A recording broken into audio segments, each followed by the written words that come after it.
This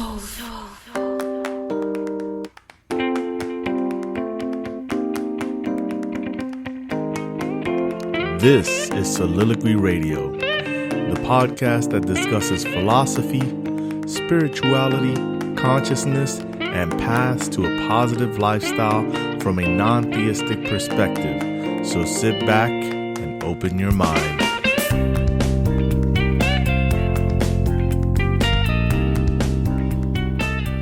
All right, welcome back to Soliloquy Radio. I'm your host, as always, Otis Ayala, and this is season 2 of Soliloquy Radio. I'm real excited to be back.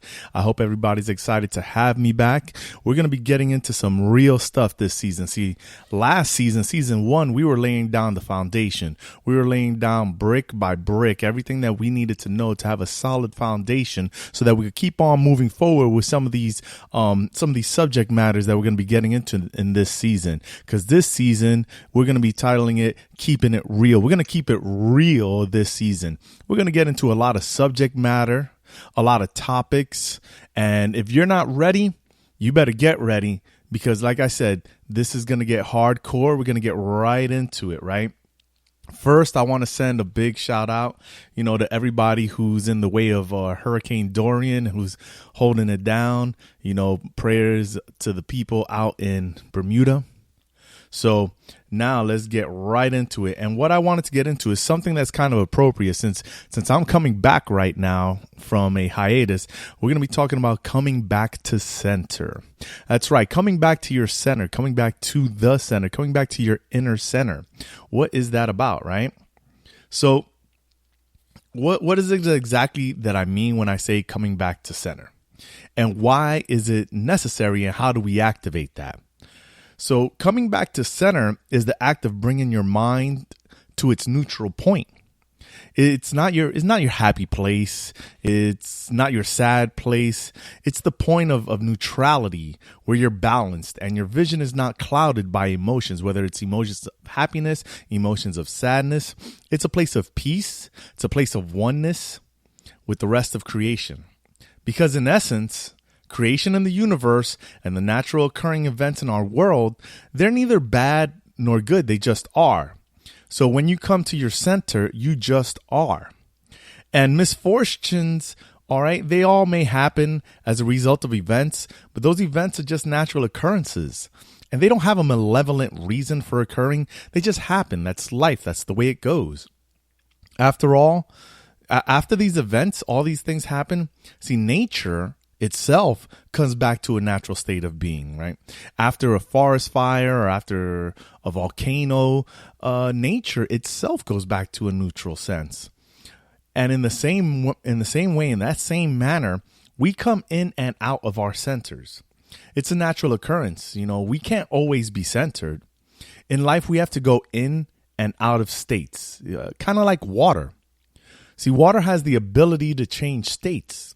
It can go from a liquid to a solid, back to a liquid, and into a gas.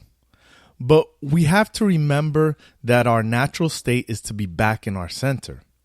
See, we not only must we allow ourselves to achieve that state, we have to guide ourselves back to that state.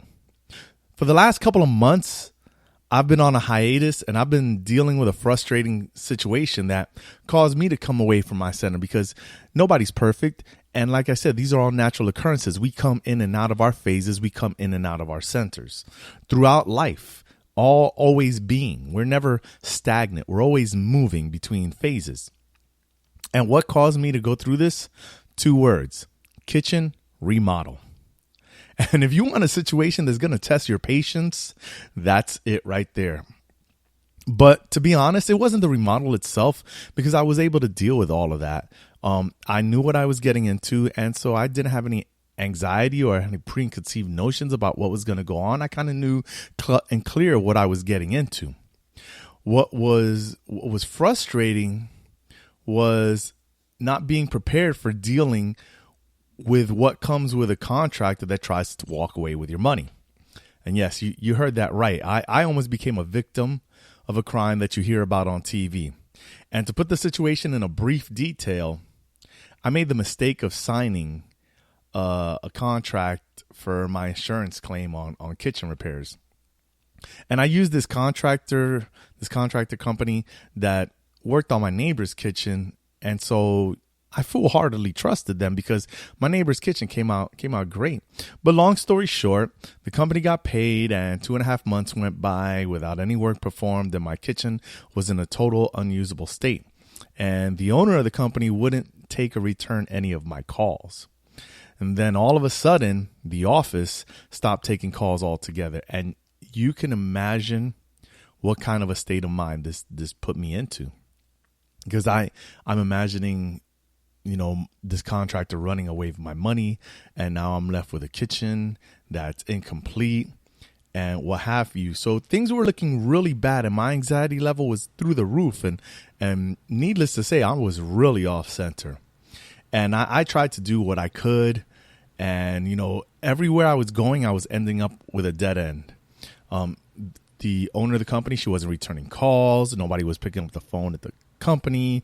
The insurance company said they couldn't help. I even contacted lawyers. They said they couldn't help because the money just wasn't a big enough payout for them to want to actually do anything. Better Business Bureau really couldn't do anything. I reached out to the news, and so it was looking real bleak. And, I was sitting there, with no kitchen, no help, money stolen. And it was real difficult not to feel lost, helpless, and frustrated. But this is where I say that being positive isn't about being happy.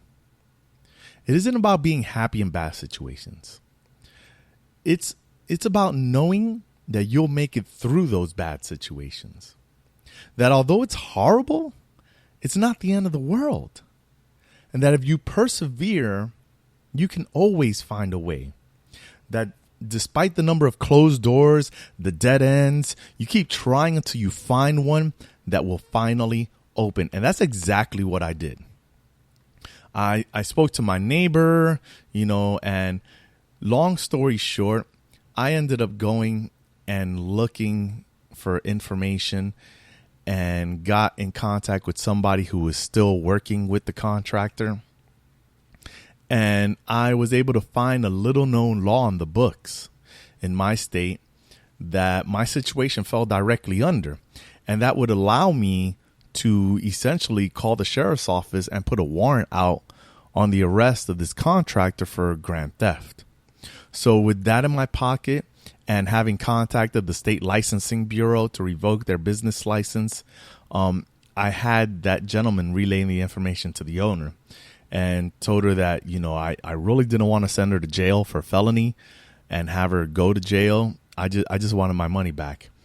Lo and behold, I ended up getting a call back immediately, and I ended up getting my money back. And things turned out well in the end. But why is that, right? That's because I never gave up. Because positivity isn't about thinking that about being happy when things are bad. It's about maintaining your focus. It's about never giving up. It's about, despite the anxiety, the frustration, the anger, the helplessness, the despair, you keep your focus. And this focus and determination helped me find a solution when otherwise it seemed impossible. And so being positive is about knowing that you will never give up despite the adversities you face. And it's understanding that in life is filled with trials and tribulations. And we have to be ultimately okay with life being that way. That we don't expect life to be something else other than what it is. And in doing so, we begin to accept the bad times that are inevitably going to happen.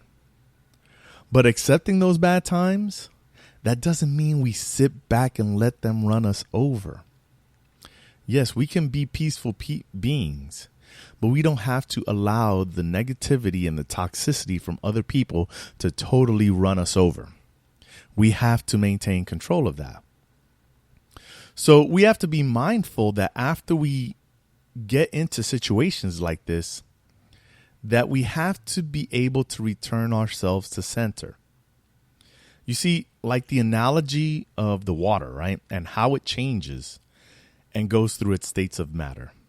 It goes through liquid, gas, solid. Water does this because of the external force of temperature that's exerted on it.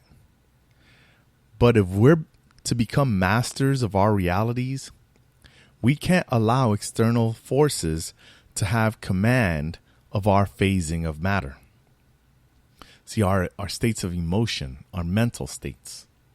Because if we allow this, if we allow somebody else, another situation, something else, life, job, personal situations, if we allow all of this to control our emotions and basically control our phasing into in and out of states, then we're nothing more than subjects who have given their power and control away, either willingly or unwillingly. We become test subjects in an experiment of life instead of being the scientist taking notes and gaining better understanding. This is not to say that we can't feel emotions when life occurs. It's to say that we don't allow it to willfully control us. We control us. And in doing so, when we control us, we control and influence the life around us, the way we perceive life, not the other way around. Key phrase being, we control us. And that is why we have to be able to willingly and consciously come back to our centers. We have to come back to that center point of peace. Whatever it takes for you to get there, regardless of what others around you think or say, forget them. This is about you. This is about your well-being. If you need to stop, if you need to close your eyes and take a deep breath to recenter yourself, do it. If you need to step away to a quiet corner, do so. Forget what anybody else thinks. This is about you having control of your life. You're having control of your perceptions, having control of your reality, being the master of your personal universe. Coming back to center and taking command, right? Taking command of yourself, your family, the world around you, the situations that you're in, and being able to keep not only your center, but your world, your personal universe stable. It's just like the water we've been talking about. See, one of nature's powerful forces is a hurricane. As we see right now with this hurricane that's going on, it's a hugely powerful force of nature. And simply put, the hurricane is a mass of storm clouds, and clouds being nothing more than dry air and water vapor.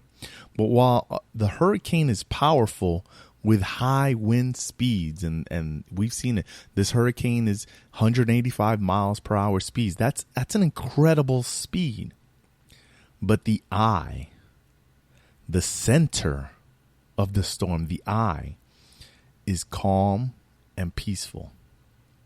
We have to be like the hurricane. We have to be calm and peaceful in our centers, calm and peaceful inside, while life, in all its glory, is turbulent, is unpredictable, and all this is happening around us. But in us, within our circle, we can keep the calm and the peace. So how do you go about coming back to your center and controlling your center to keep it calm and peaceful?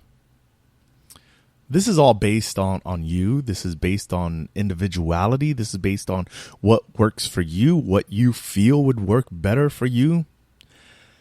And you can use one technique or you can use many techniques. But I think the key is to be able to have one that's simple, or two or three that are simple, and something that allows you to perform it at any time or any conditions, so that it could bring you back into your center. meditation is real nice, but sometimes